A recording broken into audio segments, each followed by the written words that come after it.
শুধু আমি না, স্বয়ং প্রধানমন্ত্রীও আর আপনাকে গ্যাস সরবরাহ করতে পারবে না। আচ্ছা, আমি একটা গ্যাসের ব্যাপারে একটা কথা বলি। হ্যাঁ, আমি যদি আপনাদেরকে বলি আজকে এখানে দাঁড়ায়া যে আন্টি আপনারা যদি আমাকে ভোট দেন আমি আপনাদেরকে গ্যাস সরবরাহ করব, হ্যাঁ, আপনারা খুশি হবেন না?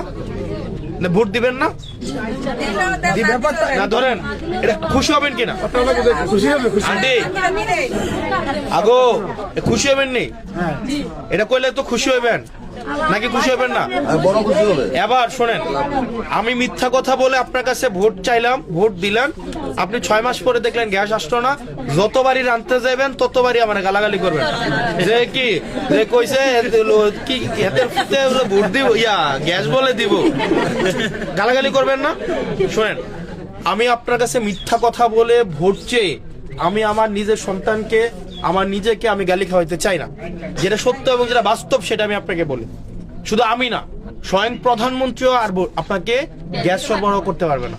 কেন পারবে না? শুনেন, আমাদের যে গ্যাসের যে মজুদ বা গ্যাসের যে আমাদের এটা হচ্ছে আনলিমিটেড না, এটা নির্দিষ্ট পরিমাণ আছে।